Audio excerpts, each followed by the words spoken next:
Project managers, have you ever felt like you should get that promotion or a better job? Start a business. Write that book. Have you ever felt you were made for more but didn't know where to start? Welcome to the PM for the Masses podcast with your host, Caesar Abaid. Learn from the experts. Think outside the box. Have a voice, network, and be extraordinary. PM for the Masses podcast. Hello, Kerry. How are you? I'm great. How are you? I'm doing fantastic. Where in the world are you? I am in Brooklyn, New York. All I've right. been in New York mostly my whole life, but in the city since 2007. Nice. I don't think I've been to Brooklyn. I've been to Manhattan, but not. I know it's a place. I've seen It is a place. TV yes. shows and movies, but Yeah, Brooklyn Nine-Nine, which is, not at all filmed in Brooklyn. So you'll have to come to Brooklyn to see Brooklyn. right. Cool. So I came across you in your profile, and you speak my language. Project management for all, how to project manage anything. So I thought maybe we could talk about that today. But before we get there, you have an interesting background that includes project management, but I think sometimes, if not most of it, you were not like an official project manager with that title. Can you talk about your experience and how you got to be here today? Yeah. So when I was in college, as most college students start to think through what they are going to do next, I needed some sort of plan. And when I was graduating in 2007, I learned about kind of traditional jobs while I was in college. Some people are teachers, some people are doctors, some people are lawyers. And my dad was a lawyer. I had a lot of friends that were going to law school, so that felt like a plan. It felt like something to do.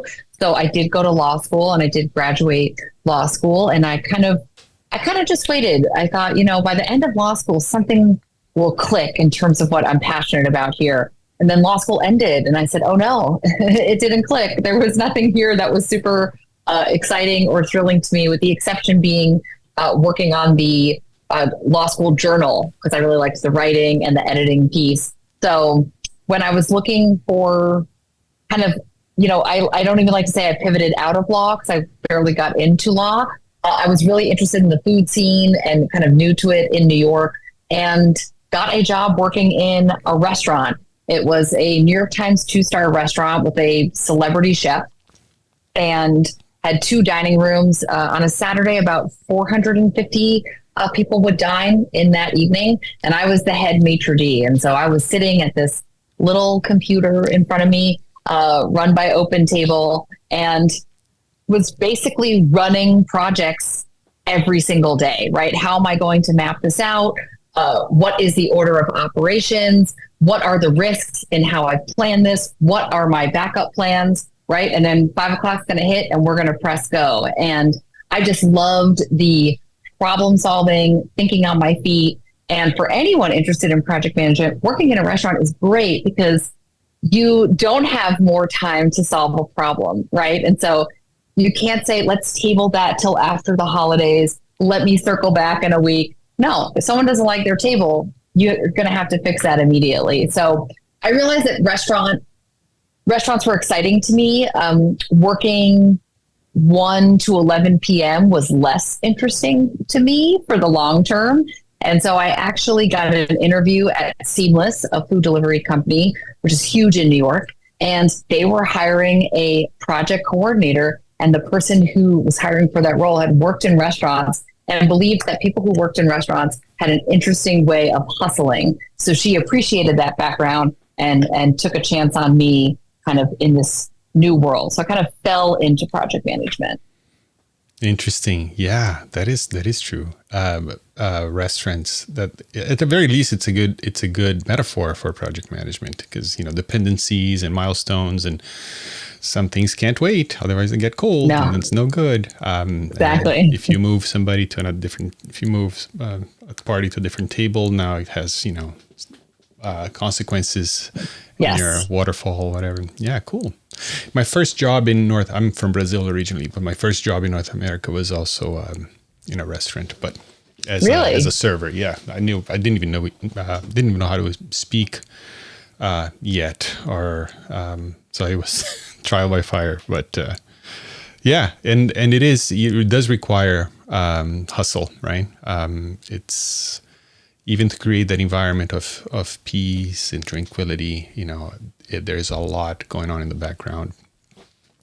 Yeah, it is a good skill, when you're in project management and you are the person responsible for escalating risks and coming up with contingency plans. You are also the person who kind of controls how people are feeling about the project. And so if you bring a chaotic energy to the project, everyone else is going to feel that chaos. And so, as someone who has worked in a restaurant, I'm sure people dine out now, and sometimes you can sense when the people working in the restaurant, you're like, something is going on because everyone here seems stressed. And so it was a really great way to practice. I am going to be very stressed and no one will know that I am very stressed. But this is something that I've learned to recognize, that the team or the project team or your family or whatever you're kind of leading, they will pick up on your vibe, right? And there's they don't really teach you that much in school, and especially, they don't teach much about leadership at all in school, but how to project that tranquility and that confidence.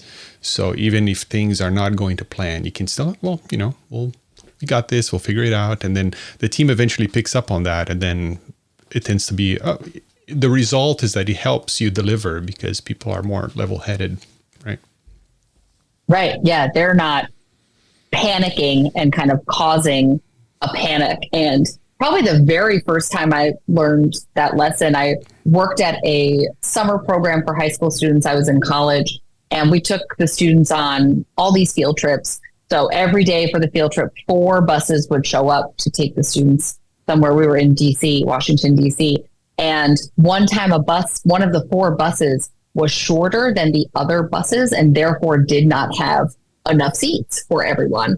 And I freaked out, like out loud. Oh my gosh, what are we going to do? This bus isn't going to fit all of the students. And the person who was, one level above me said, we're going to call the bus company and we're going to ask them to send another bus. And for now, we will entertain the students here in this parking lot and come up with games to play. And they were so calm because we couldn't have all these high school students freaking out about how they were going to get somewhere. And that was one of those life moments where it clicked, right? And I thought, okay, what I say out loud impacts what the people around me see and hear and feel. And so there's a way to maintain order even if chaos is happening in the background. Right. Because chaos, the way I see it too, is like chaos is everywhere and always. Like right now, this, if I had a microscope here and I could see the air molecules in this office, total chaos, right? But depending on how you filter it, right, you can be at peace even in the middle of all of it. And really, speaking of chaos and how to make sense of it all, I want to take a moment here to talk about something that's been a real game changer for me lately. It's called Magic Mind. It's this small mental performance shot, as I call it, that fits right into my daily routine. It is packed with nootropics, adaptogens, and over 100% of my daily vitamin C and D needs. And it's designed to help you stay focused, clear-headed, and productive while also keeping stress in check. Right? So I've talked about this before, but I wanted to test the effects for myself. So I went off Magic Mind for a few weeks. And during that time, I kind of went back to struggling a bit with procrastination, having a hard time getting difficult tasks started, things like that, or even finishing projects, which is, for somebody like me, it's kind of shameful. But, and the mind fog came back, right? So 3 days ago, I started taking Magic Mind again as a test. And the difference is already noticeable. I've regained my mental clarity. I'm more focused on starting and finishing tasks. And project management doesn't feel overwhelming anymore, even after 3 days. And I know it's just going to get better because I've done this before. So it's a clean, sustained focus without the crash you get from just drinking coffee, right? So if you want to see what Magic Mind can do for you, head over to magicmind.com/project and use code project20 at checkout. That'll get you up to 48% off your first subscription or 20% off a one-time purchase. And trust me, it's worth it, and it works. It works for me. Again, magicmind.com/project and use code project20 at checkout. Now, so let's talk about maybe what are maybe the core principles of project management that apply to any type of project, whether it's tech or hospitality or even your personal tasks.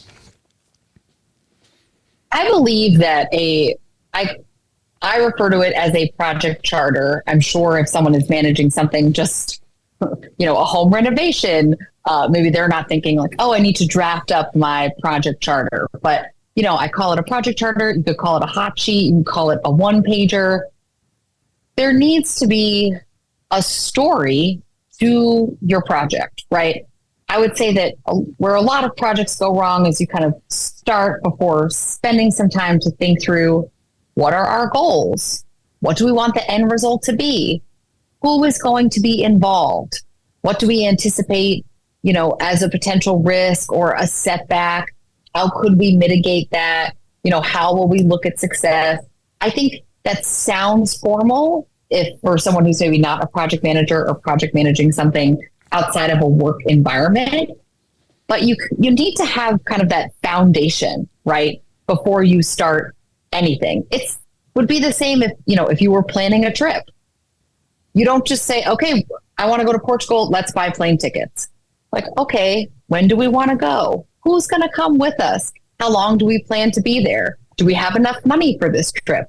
And the project charter is sort of just a fancy way of saying, ask yourself a few questions before you get started, because maybe actually this isn't even a project that you should start. Right. So have a one-pager, project charter would be the academic name for the document, but basically the why and how and what the plan is, like what we're expecting, right, and some risk, like beginning of risk register of some sort, and I think that's sometimes just doing that, right, just bring you clarity, and just like you may even look at it, it's like, you know what, I don't think we're ready to do this, and just stops right there, right. And really identifying, you said why, right? Why are we doing this? Recently interested in buying new counter stools for my home. And I was looking at some, and my husband liked a few that kind of looked like the ones we already had. And I said, okay, wait, so why are we buying new bar stools? Like, why are we doing this? And why is because the ones that we have, they take up too much space and we want to bring more color into the room. Mm-hmm. Great. So part of the why is bringing in more color. So now we can add to our one-sheeter. We are looking for something that is more colorful, right? Because as you get further into the project, these questions start to come up, and you should always be able to go back to the why. And if you haven't defined the why, then you're just doing something because someone said you should do it, or you felt like you should do it. Right. First principles. And I find sometimes that if you don't think about those things ahead of time, as things change, you adapt to them because we're adaptable creatures. And before, it's like a game of telephone in the end, what the decisions you're making towards the end is like not at all related to the bar stools, for example. Okay, they're too big, they won't fit. Okay, maybe we can do this. Before you know it, you're doing a kitchen reno. Yes. Exactly. Yes. Like, wait a minute. Why are we doing this again? Yes. We had a similar experience here at home with the vehicles. We wanted to. Anyway, it's a long story, but I wanted to basically sell the big SUV because we don't tow anymore. We sold the camper, but we still need the 7-seater. We have a newer sedan. Maybe we can trade in the sedan for a van. Yeah, it should be good. But minivans are really expensive, and we didn't know that. So we started doing the decision making, and then towards the end, it's like, okay, I'm gonna have to give up my car and then put in another $15,000 on top of this so I can get a minivan, and then. What? And we ended up actually putting a deposit on it, And then Wow. we're not at peace. I was like, well, let's think about this. Why? Okay, we need the 7-seater occasionally, right? So maybe we can keep the car and just buy a beater van for like, a few $1,000s. And that's what we ended up doing. But it required, an intentional pressing of the brakes because we never did Yes. the one pager, right? Yeah. And I think too, what you're demonstrating there is it's so great as you're putting together any sort of one pager to consider all of your options, even if some seem unrealistic or less likely. You should just throw it out there because you never know if you're going to come back to one of those options. And two, maybe there is a version of a different option that you are going to fall back on. I spoke to someone on a call today who was trying to figure out a new workflow in Asana. And she said, well, what we could do, no. And I said, what were you going to say? Tell me what you were going to say, because I know that you're thinking what you were going to say is a bad idea, but even that's going to help me figure out, like, why did your brain get to that idea? And maybe we can take that idea and make it into something you want, right? The same with dreams. You can dream really big. Maybe you're not going to be the next host of a television show that you want. But if you dream really big, you can start to say, so what's a scaled back version of that, right? What's your minimum viable product to reaching that goal? Right. Be a podcast host like me. Yeah, I wanted to be a TV There you go. host. Yep. There you go. Yeah. Okay. So for the practical project managers in the audience right now. So let's say the first step then, let's say it is to come up with the one pager or the charter. What are the things that should be in it or on it? Your goals, the way that you're going to achieve that goal, what success looks like, an ideal due date, right? And maybe some emphasis behind the why of that due date instead of like September 1st would be great. Is that the start of a new quarter? Is it for budget reasons? Definitely budget, what your budget is. And beyond budget, right? That's a type of resources. Who are the people that you need to get this done? And so I know that for some projects, not every project requires a stakeholder matrix, right? But I do try to teach people who are not traditional project managers to just spend a little bit of time on who is approving this work, who is going to do this work, and who wants to know about this work. And, the example that I always give is I worked on a project where we were doing a website redesign. We were told by the client that the CEO was going to give us all the feedback, and Kathy, she's going to approve it. She's the final approver. She will approve it. This is Kathy. We just kept hearing that over and over. We did a bunch of rounds of feedback. And then she said, this looks great. Now we just have to show it to Lisa. Who is Lisa? Never heard this name before. Not at all. Looked on the company website. Can't find her anywhere. And it turns out that she's a partner in the business. And apparently she was supposed to look at the site. And, probably unsurprisingly, we showed it to her and she did not like it. And, it was a great example of you need to know up front who's going to rubber stamp this work, because the whole let's just do it and produce it and ask for forgiveness doesn't always work. You need to know who those key players are, and you need to let them know that they've been identified, right, as a key player. So to me, that's kind of a key piece to close out your charter is your team. Okay, so that goes in it too as part of the charter. Yes. Goals, what success looks like, stakeholders, some sort of matrix, RACI, some decision, who approves it, who needs to be in the loop, and some timelines and a budget. Perfect. So let's say we get together, we put that on a piece of paper or in Asana or some sort of software.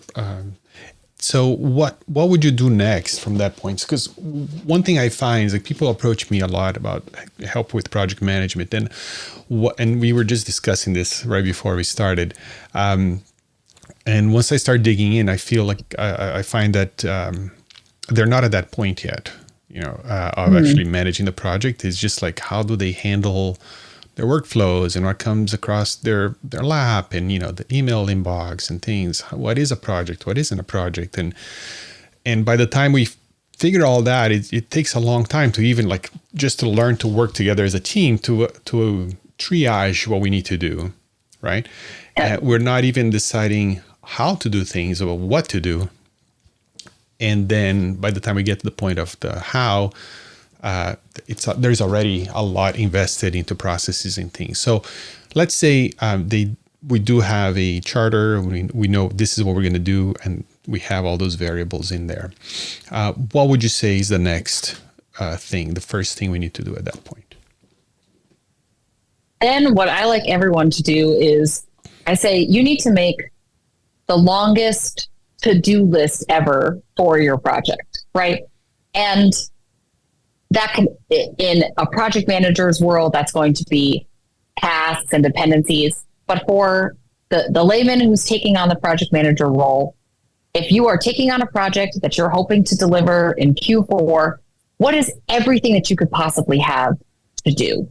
Kind of spare nothing. Even if you don't end up doing it or it's not in scope, you kind of need to do that brain dump of here's everything I think we need to accomplish. Because the only way to build a work back plan, which is what I always suggest, because usually people without project management training start to work forward and then realize, oh, if we do it this way, we won't ever be able to deliver on time.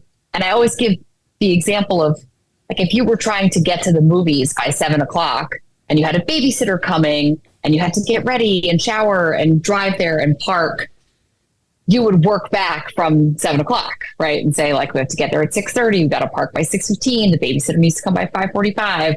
And so the only way to start that work back plan is to have items to slot into it. I think too often people start with, okay, let's start with copy. That'll be due Friday. It's like, where does this even fit in the big picture of everything that you have to do, right? And so if you were doing this at work or at home, that's where you want to start. Because too often, too, people put items on their to-do list that are actually projects, right? Like, if you wanted to run a marathon, you're not going to take out your Post-it.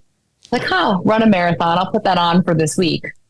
No, you probably have to train and buy new shoes and sign up for a marathon and get an outfit for marathon day, right? There's all those steps. And that's the piece that should be spent up front.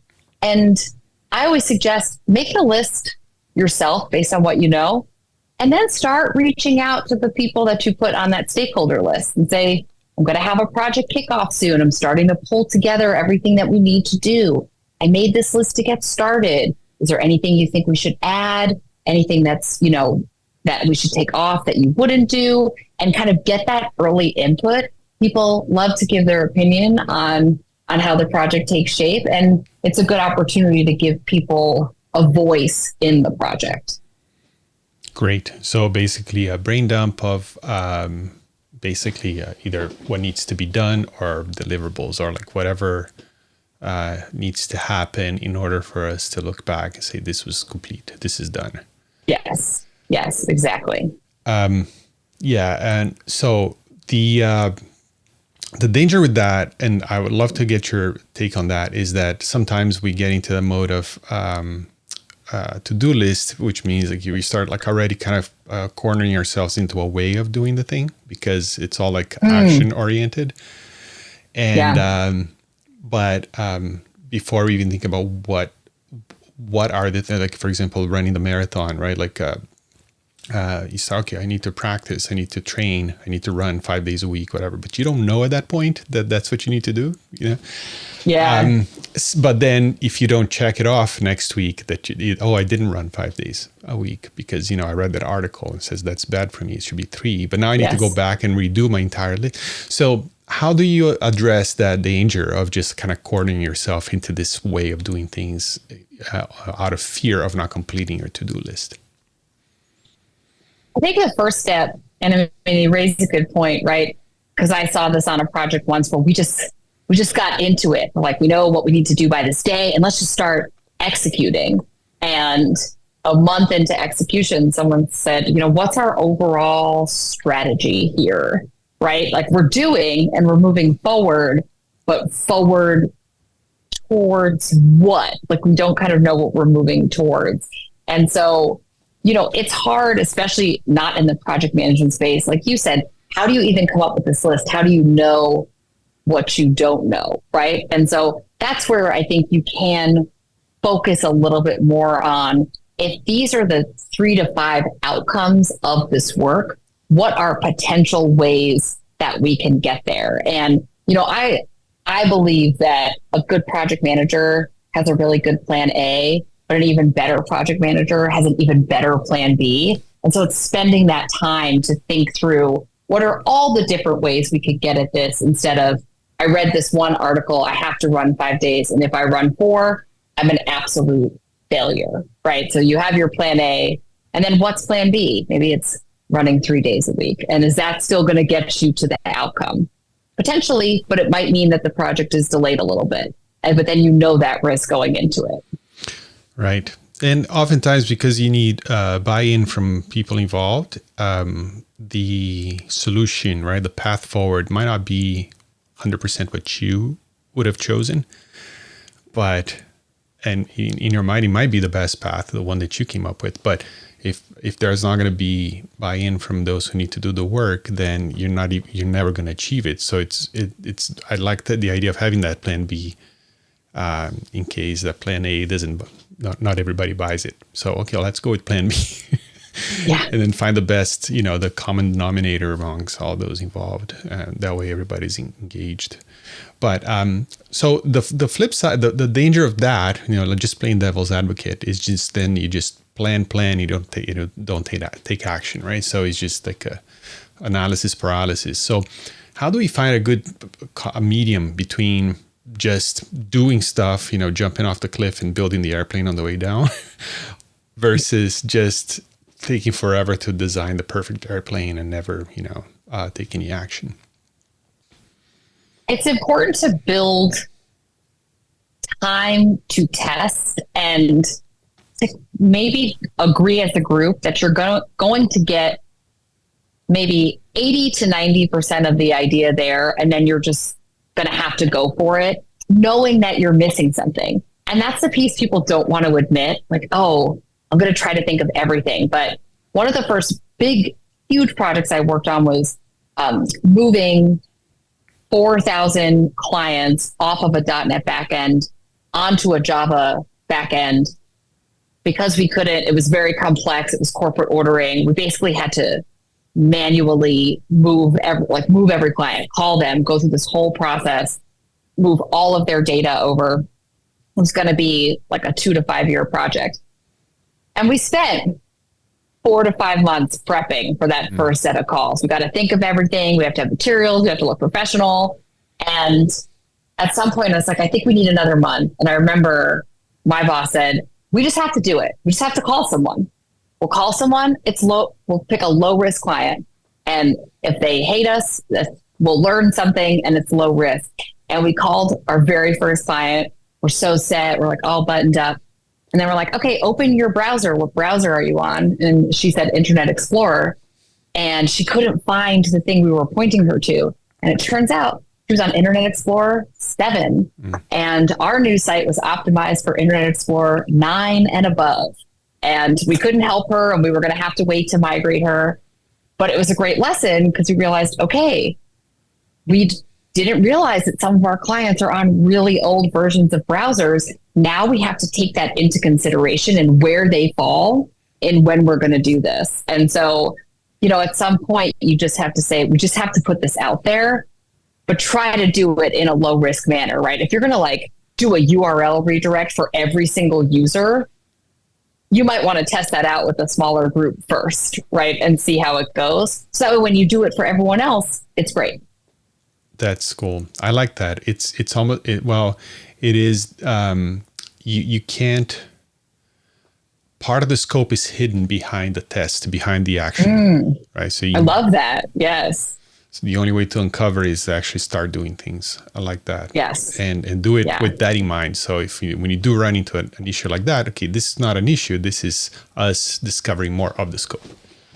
Yes. Yeah. And just, don't pick your biggest client, right? Or your busiest day to do something. And then you can adjust and take that month to refine and try again. That's great. Super cool. Yeah, I like it. So, we touched on this a little bit, but communication, right? Like you see this statistics that 90% of the job of the project manager is communication. So, do you have any strategies for communication that you find is effective in keeping project teams informed and motivated and moving forward? The first thing I recommend, and this is more at a team or company level, is to actually start with a communication audit. I've done this at a few companies where, email, some companies are using email less, but they still email with clients. And then there's chat features, right? And there's live meetings and there's project tool updates and there's calendar reminders. And so many people say, like, we just need one place, one place, single source of truth, right? That gets thrown around a lot. The reality is that's not usually going to work because you might do the work in the project management tool, but you have to send an email to leadership because they're not on a chat thread at work, but you need to solve problems in real time in chat. And then sometimes you have to make decisions, in which case you have to have a meeting. And so it really should be like the same way that you set up I say set up your closet, assuming people set up their closets this way, but people generally have an idea, like they have a certain place for things in their closet. That doesn't mean it's clean, but you like shoes go over here and we like hang the clothes over here and have my bags over here. Each communication channel that you use needs to have a designated purpose, right? So you have to say at the outset, I am going to send weekly emails to everyone that's on this stakeholder list, because this is my weekly update. Let's say that's how often you have to do it. I will send daily updates in the Slack channel to all of the people involved in the work with what we need to do this day. I will host a quarterly meeting with the entire group to present on learnings. You have to set up this kind of communication plan. And part of the value of that stakeholder matrix initially is your communication plan is tailored to those stakeholders, right? That sponsor doesn't need that day-to-day update, but they need to know that they can count on you for an update, and they need to know where to get that update, right? Because I think the hardest part of anyone in the project manager role is fielding those chats. Hey, what's the latest with this, right? But if they know, Monday at 12, Kerry posts that big update, as silly as it sounds, people get excited. They're like, I'm going to get that project update soon. And then you set the expectation of when people should hear from you. That's great. Yeah, it's there's just so many different ways to communicate now. It used to be just you had to be in a room, right? Like back 100 years ago, and then telephone, telegraph, email, and now all social media, and there's all these people working from home versus people in the office, all these different channels, and like you said, not everybody's going to be having access to everything. All the tools that you're using with the team. That's a good plan. And we talked a little bit about risk as well. So, we've seen, risk management strategies and, risk register and all that stuff. So sometimes I find that kind of is goes over people's heads a little bit. How do you approach this in a way that's actually useful and actionable? The easiest place to start is just by looking at the list of resources that you have and starting with building risks there, right? At the macro level, of course, it can be challenging to think through what are the risks of migrating all 4,000 clients over, right? It's like, we could lose a ton of business and this whole corporate branch could fall apart. As a project manager, you're like, I can't possibly own that, and I'm not responsible for that. But you are managing resources. The first place that I actually think people should look is with the people that are working on the project, because oftentimes people want to be really ambitious about when they're going to get work done and just kind of forget that the people doing the work in a lot of cases are human beings who take vacation, who call out sick, who have other work to do, right? When you plan your project in a vacuum, you can forget that the people working with you are not only working on what you're working on, right? Might be really important to you, but it may just be one of many things that they're doing. And so being more realistic up front with, there's like, I'm working on a project now where I hate to say that July is a risk, but there are so many people out, and there are days where like 70% of people working on the project are out, and we're trying to take that into account and be realistic with what we can actually do, right? And then after people, you do start to look at what are some risks of, like, what happens if we don't actually achieve the goal, right? Like what is the risk? What happens if we don't run the marathon? What potential risk is you get injured, right? You just have to think through kind of what that could look like. And is it that risky, right? Maybe it's not, but it's good to know what could happen. Maybe actually after this conversation with you, maybe this could be fun. A new idea for a project charter is you do a definition of what success looks like, and then you do another definition of what failure looks like, right? What would this look? What happens if we don't succeed? And then you can start to build your risks from that. Cool. Yeah, I like that. Yeah, we never think about that in those terms. We think of risks as derailments and temporary things, but it could lead to failure, right? But we don't want to think about that. Do you assign like owners to individual risks? Because that's one of the things that you learn when you study project management. You're like a risk register. Every risk should have an owner so they can watch out for it and have some sort of mitigation for it in place before it happens. Do you do that, or do you think that's too much? I typically don't do that. I like to work with the person who might be closest to the risk on what those mitigations could be, because I think of that as just part of the plan Bs and plan Cs that I'm making, right? And so, if this person is unavailable for a month, like what is the contingency plan? Then I can build that into the plan B. And then I like to keep up with those that are managing the risks as kind of part of my project manager role. I always tell teams, like I'm usually working with, they own channels or categories, and I want them to be super focused on their channel, on their category, on their deliverables. And when they need resources, risks escalated, they can't find the communication, I want to be the person that chases that down to unblock them from spending time on that piece, right? That's obviously a challenge for a project that doesn't have a dedicated project manager, right? You have to kind of build in, is there someone at least driving the project? And if there is someone driving the project who is ultimately responsible for its success, even without project manager training, that person may have to take on being responsible for risks. Great. One more thing here before we move on to like more tips, but like performance metrics. Do you use any type of metrics to measure success of a project, or is it just, hey, this was delivered, boom? Or how do you approach that metrics? Because that's another question that I get a lot. Yeah, so I think it can obviously depend on like what is the outcome of the project. And so, for example, in the migration project, right, our success metric was kind of determined based on a revenue loss, right? How much revenue are we able to lose in this project by doing this migration? And we're kind of always tracking towards that. And so that was already set.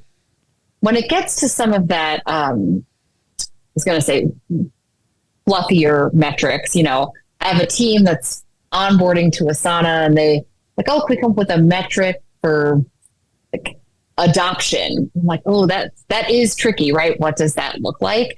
And so when it comes to that type of metric, I prefer to focus more on the retrospective. I'm a huge, that's like, I love retrospectives. I do them alone for personal projects because I think spending the time to capture not only what went well, but what didn't go well and what you would do differently can start to pull out maybe some of that fluffier stuff of, yeah, we delivered, we didn't lose a lot of revenue, but what was it like to work on this project, right? And maybe we got to the end state, but maybe it wasn't a great ride to the end state. And what could we do to make that ride better the next time around? Okay, you mentioned that retrospective, and I see your face light up, and you said that you actually like doing that. And I have to tell you, that's a superpower that you have, because I don't think I've ever been in a meeting of that kind that was lively, or it always felt like a checkbox, right? We got to do this, and then we write a bunch of stuff, and then it goes away, and we check the box. So how do you approach this? Why you like it so much? How do you make sure that the lessons you learned are implemented and acted on? And how do you make that fun and actually useful? So, I've used some digital tools. Oftentimes, though, I just have a spreadsheet up. I call everyone into a room. I give them a heads up. We're going to talk through what went well, what didn't go well. One thing I try to do before gathering everyone is come up with a few categories to guide the conversation, because people can just come in and start complaining about what didn't go well. But I'm like, first, let's talk about our work with customers. Let's talk about the timeline. Let's talk about like how we set this toy store up for this activation, and that helps guide the conversation. One thing I really like is that sometimes after a project, people are like tired. They do have some complaints, and sometimes they're valid, sometimes maybe less so, but giving people the space to air their grievances, I think, is super helpful to the team. Even if you don't do a lot with that information, like they feel so good because it's been bothering them, and they're like, yeah, I got to tell someone in a meeting and they wrote it down. So that piece is great. And then what I like to do afterwards is I create a lot of playbooks, right? Because I think people don't do the retro because they think, well, we're never going to migrate 4,000 clients again. So what's the point, right? But you still learn so much. You could go on a trip to Portugal and not plan to go back, but you're still learning how you could do travel better, right? Do the category better. So I tend to come up with a playbook of, okay, if we did something similar, what are the steps we would follow to do it based on what we learned? And then that just becomes a living document. I myself have created a travel template in Asana, like everything I need to get done and look at and research before a trip. And every time I come back from a trip, I add to it. It's my running playbook of how to travel, because I do like a retrospective on the plane. I'm like taking notes on what went well, what didn't go well on a trip. That's awesome. That's great. Yeah. That's great. I'll do a mini version of that with like a packing list, like I always use the same one. And every trip there's a new item that gets added, right? Yes, I do. I love that example because I've used that example before of, it's amazing that whenever someone goes on a trip, they start writing a packing list as if it's brand new that they need shoes. Like you've always needed shoes. And so I tell people, create a packing list. Like I have it in a spreadsheet. And mine is divided by where in my home the items are. So it's like, these are the things to get from the closet. These are the things to get from the kitchen. That. And then I have a baseline, and then I have a few different versions. So one is just for ski trips, one's for beach trips. And then one is for tourist trips. Since there's like going to an Airbnb, there's a lot more you would pack than going to a hotel. So it has like a few separate tabs. See, these are the things I'm like, oh, this is so exciting. I can't wait to update the spreadsheet. That's awesome. That's awesome. Okay. So maybe to wrap up here, top 3 tips. Like, what are your top 3 tips for someone who wants to improve their project management skills in general? The first is just no matter if it's work, home, whatever, take some time, take an hour, grab a notebook, grab a Google Doc, and just do a brain dump of everything you think you have to do, whether it's specific to a project, specific to yourself, everything. I just got a call with a team where there's just what stresses people out is what's in their head and they can't visualize it. And so sometimes just getting that all out kind of helps you understand, like, what is the scope of work in my own universe that I have to project manage for myself, right? And whether you take that and move it into a project tool, or you just hang it up on the wall, or you just feel great and you feel relief after doing it, it's a great step to kind of try to get a little bit organized. Next, I would recommend, you see those Instagram memes of like, take one big thing and break it down into smaller steps. And I know that's sort of a tried and true, something that people do, but I do believe that what keeps people from getting work done is that they think of projects as to-dos, like run a marathon, migrate 4,000 clients. And that is what happens on the last day, right? And so I tell people, if you're setting up a project tool with due dates, you wouldn't want to wake up and say, oh, tomorrow is that day that I'm supposed to have migrated 4,000 clients, right? How are you going to get to that day? If you can just break it down a little bit, then yeah, you'll know if you can actually reach that day. And then lastly, I would say there's so many terms, and there's agile and waterfall and scope creep and charter, and there's project management stages, right? I mean, I actually recently bought Project Management for Dummies, the book, because I wanted to see what people who don't know project management would learn about project management. And I read this book and I thought, I think this is too complicated. Like, I don't think these people are dummies at all if they read this book. I think they'd be high functioning project managers, right? At the end of the day, you don't have to call things an agile initiation scope creep. You need to outline what it is that you want to achieve. You need to assemble your team of people who are going to achieve it. You need to write out some steps on how and when you'll achieve it. And you need to keep track of it until you deliver, right? That might still sound a little bit complicated, but that shouldn't be the turnoff, right? Everyone has managed a project. If you hosted a kid's birthday party last weekend, you managed a project. So everyone has a little bit of it in them, and you can just make small tweaks to make it just a little bit easier. Awesome. Thought I was putting you on the spot there for the 3 questions, but you handled that really well. One final question. When is the trip to Portugal? Oh, so that I already retroed. So okay. It was back in May. And one of my takeaway learnings that was not Portugal specific is I prefer to go to fitness classes, and I have a Peloton. So whenever I go to a hotel gym, I kind of just like stand around and check my phone and don't do anything. And I realized that there's a rowing machine. I get like really in the zone. And so I had as a takeaway, like, would prefer to row or go for a long walk, stop going to hotel gyms and looking at your phone. And that's generally applicable retrospective work right there. Amazing. Yeah. My learning around that is that don't even pack the running shoes. I'm not going to go for a run when I'm traveling. I tried, and it just takes up space in my suitcase. Well, and it's, I do love when you see, like, we all think we're going to go on vacation and become different people. Right. Right. And you're like, I'm going to pack this really like fun beach hat that I've never worn before. You're like, why would it make its debut somewhere else? Like, you're just the same person in a different place. And the sooner you realize that, the sooner you're like, yeah, when I go to Spain, maybe I don't want to have dinner at 11 p.m. because I'm just not that kind of person. Right. That's awesome. Kerry, what a pleasure. Listen, if people want to learn more about you and what you do, where should they go?